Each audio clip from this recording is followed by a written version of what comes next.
And welcome back. The final segment of the Sports Source is brought to you by El Chico. When it comes to a Tex-Mex menu in East Tennessee, history is on the side of El Chico. For 30-plus years, they have been a North Knoxville favorite. I've been going over there since I first got out of college and moved out to Cedar Lane.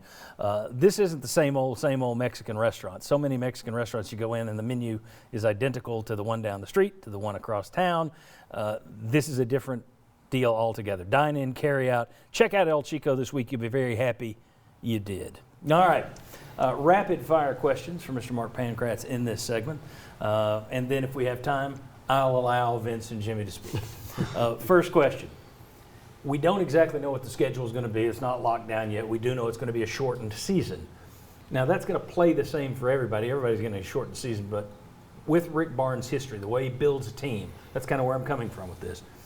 Is a shorter season a help or a hurt, an advantage or a disadvantage for the Tennessee program this year?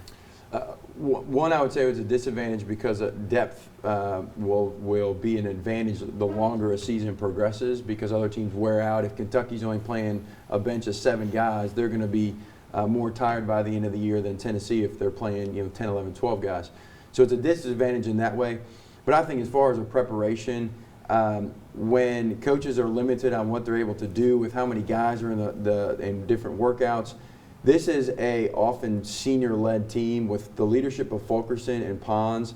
I think it's a big advantage because other teams aren't going to be able to have the length and preparation, and our roster, our seniors, the players, their leadership, I would put that up against anybody else in the country, so I think in that way it's an advantage. Okay. I said going into break that this was said this week. It was said a few weeks ago. Seth Davis of The Athletic and longtime CBS sports analyst, he referred to John Fulkerson as, quote, a bona fide All-America candidate.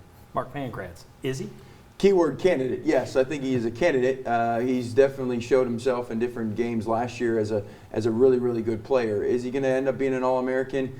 I would bet against that, but I think for me the most valuable player on this team is Pons. We talked about the versatility of the roster, and really that is because Pons can defend at all different levels. If he's improved his ball handling and his shooting just a little bit, now he's a bona fide All-American candidate as well, which is the reason why this team's got a chance to be really, really special. Okay, good deal. That means we've all got time to weigh in on this last question, which is going to be tougher for you.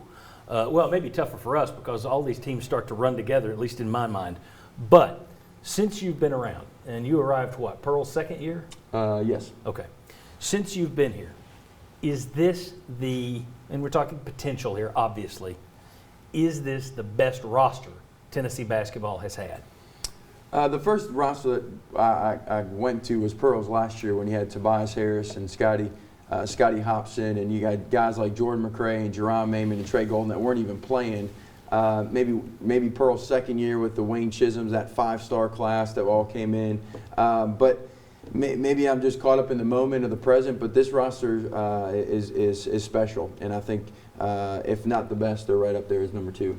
Okay, gentlemen, you've covered a lot of basketball here. Where does this one rank? I would agree with Mark. I think it ranks among the top. One of the things that I would look at is who would be your starters on your second team. And in this team, with their starters on the second team, there's some pretty darn good players among that group, which may provide you more depth. Now, is your depth going to be 1 to 8 or is it 1 to 12? If you go 1 to 12, this one may be the best roster.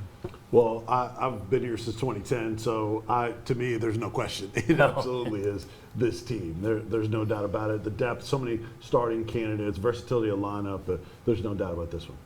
In terms of the shortened schedule, and it looks like Tennessee's going to be hosting, was it VCU and Charlotte coming over here? That's the word. They're going to be doing a little round-robin tournament here in Knoxville to make up for some of the others that have been left.